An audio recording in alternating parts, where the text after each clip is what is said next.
Brett Kavanaugh is guilty of nothing, and I can prove it.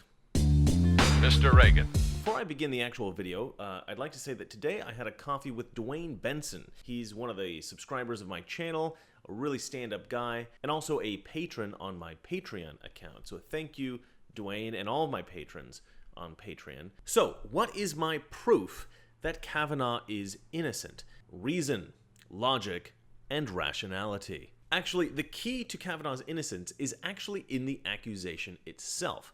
Allow me to read precisely what Kavanaugh is accused of. So it says here, she alleges that Kavanaugh, who played football and basketball at Georgetown Prep, held her down with the weight of his body and fumbled her clothes, seemingly hindered by his intoxication. Judge, who was his friend, stood across the room, she said, and both boys were laughing maniacally. She said she yelled, hoping that someone downstairs would hear her over the music, and Kavanaugh clapped his hand over her mouth to silence her. At one point, she said, Kavanaugh's friend, Mark Judge, jumped on top of them, and she tried unsuccessfully to wriggle free. Then Judge jumped on them again, and they all fell over, and she broke away, she said. She specifically said toppling them, right? There's a great deal of debate about whether or not what happened was true, right? Did Kavanaugh actually do the things that this woman is accusing him of, right? I'm going to just leapfrog over all of that. First of all, I'm just going to say that I don't believe that what she said happened, all right? And there's a variety of reasons why I think that, and we'll get into that later. But let's just say everything she says is exactly true, right? Is exactly right. She remembers it precisely. And all of her accusations are accurate. Let's just accept what she's saying. So let's do what the Democrats are saying and just believe her, okay? Kavanaugh still didn't do anything. He literally did nothing wrong, okay? He acted mildly inappropriate, mildly physical with a girl in a way that doesn't appear to be necessarily sexual. But she was interpreting it that way, and so now it's become a big thing, right? Okay, so what is my evidence? My evidence is this. My evidence is the absence of anything sexual that happened whatsoever, right? This is the only thing that makes this into a scandal is the categorization of sexual misconduct, right? Or attempted rape. These are just terms that are being used to describe what happened here, right? But what actually happened? A guy was laying on top of a girl on a bed, I think, at a party, right? You know, maybe the girl didn't want him to be laying on top of her. It's not clear if she said, no, stop, get off of me. It's not clear if she herself was laughing. I mean, I don't know exactly. We don't know what happened before. We don't know what happened after.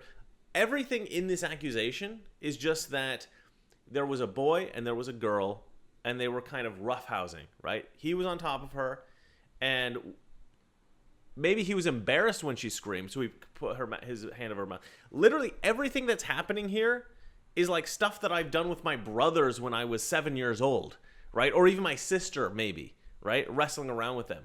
You do this kind of stuff as kids. And if you're a little bit older, if you're 17, you know, maybe it becomes a little bit less appropriate. You know, maybe it becomes much less appropriate. You know, she's not saying that he touched her anywhere inappropriately, right? She's not even suggesting that any of this happened against her will. The only accusation that she has presented is an insinuation that she believed that what happened could have led to a sexual assault or could have led to a more inappropriate situation, right? We have this guy's career hanging in the balance because this woman said she was nervous that maybe he might do something inappropriate. Okay, so it's an accusation. It's an accusation from 35 years ago about a guy not doing anything inappropriate, but maybe potentially doing something inappropriate because this girl thought maybe something would happen. So a lot of people on the left are saying we should believe the woman. And a lot of people on the right are saying, okay, maybe let's not believe her outright, but let's take these allegations seriously. I say no to both. We don't believe the woman and we don't take them seriously. And this is why. Nothing in these allegations is illegal or even immoral, okay? At best, they're mildly inappropriate, right? A little bit of roughhousing. Now, here's why I don't even believe what she said happened, okay? Because this was apparently a repressed memory. And now, I've heard from a lot of sources, maybe they're accurate, maybe they're not, that repressed memories are actually highly unreliable, right? There's a great deal of evidence to support the phenomenon that repressed memories are actually seeded memories, right? A therapist will ask a person to imagine certain things that may have happened to them in the past, and then these imagined histories become reality. They become real histories. A person's history changes in their mind, right? They've imagined a scenario and it becomes real to them, right? So it's very, very possible that this woman genuinely believes this happened and it absolutely did not happen. Now here's what I actually think did happen, right? I think maybe some guy at some point was laying on top of this girl, right? A high school student or something. And she felt like, oh my gosh, this is like, I'm going to get raped here or something, right? And then she forgot about that moment. I don't think it was Kavanaugh. I just think it was some guy, some kid. Maybe it was when she was 17. Maybe when she was 14. Who knows? Later in life, when she was going through the therapy and she was sort of like trying to figure out what happened, she tried to put a face to the guy, right? And for whatever reason, she chose Kavanaugh. Maybe it was because Brett Kavanaugh was kind of famous, right? He was one of the most successful people ever to come out of that school. So she knew him, like maybe from the news, or maybe she knew him, like she'd heard his name. And so she thought, maybe it was him. Maybe it was his buddy because she knew they hung out together or something like that, right? So it's very possible she constructed this memory. There are so many vagaries with her story, right? She doesn't remember going to the party. She doesn't remember leaving the party. She doesn't remember anything about any of that.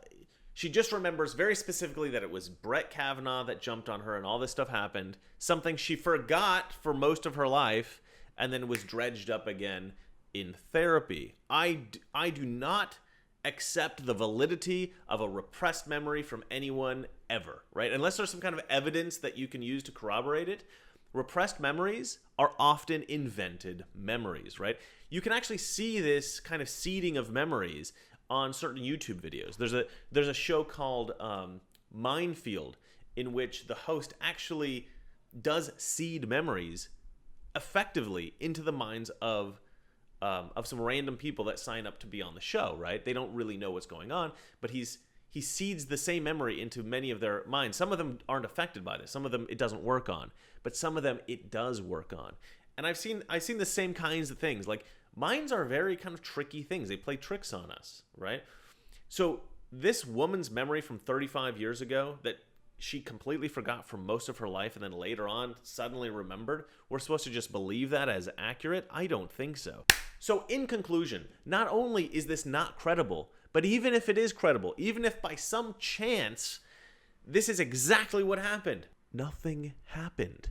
Judge Kavanaugh didn't do anything wrong. Maybe inappropriate. Look, let me just tell you this. If some guy was at a party and was kind of drunk and he did what this woman says Judge Kavanaugh did to her at the party, I would be pretty pissed off at the guy, right? I might even want to deck the guy, but I probably wouldn't. And I certainly wouldn't call the police on him.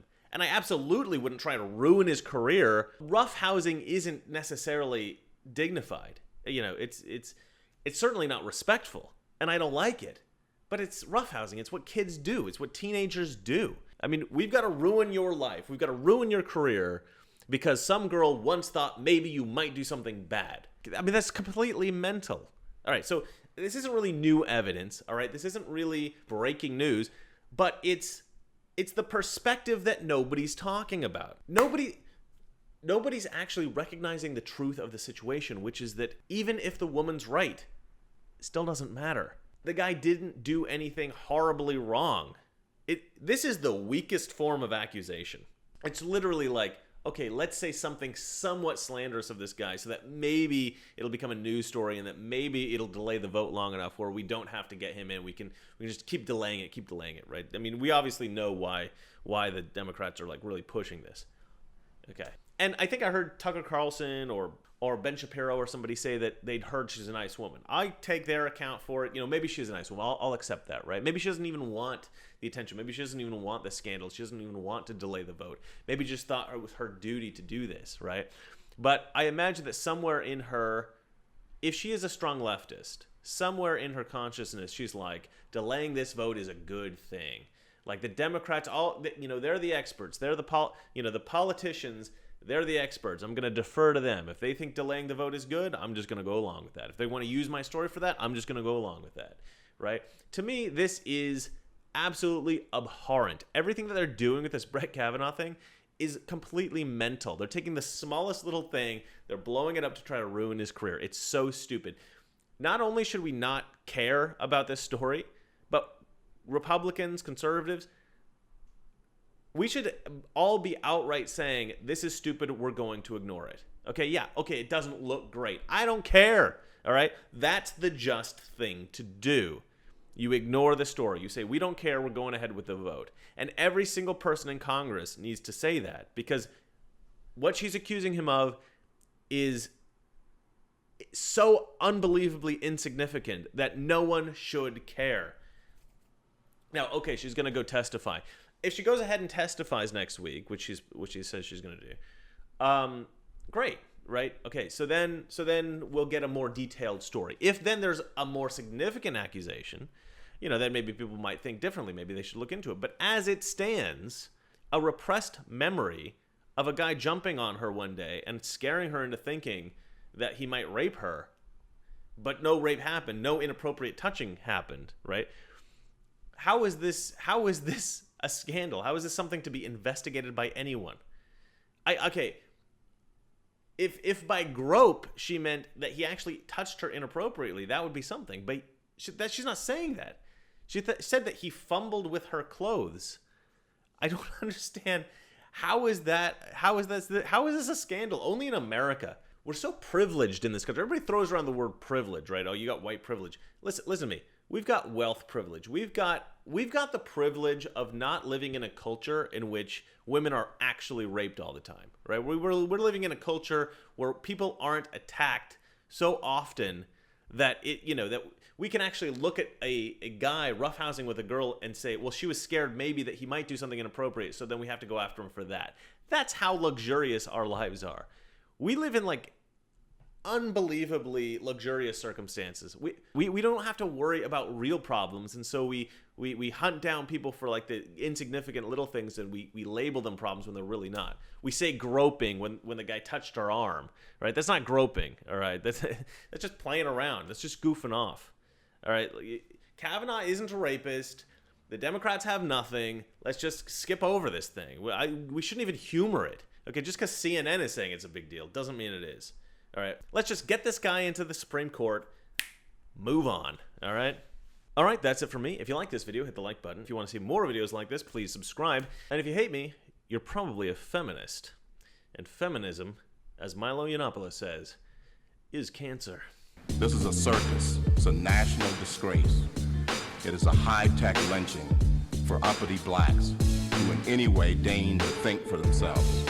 And it is a message that unless you kowtow to an old order, you will be lynched, destroyed, caricatured, rather than hung from a tree.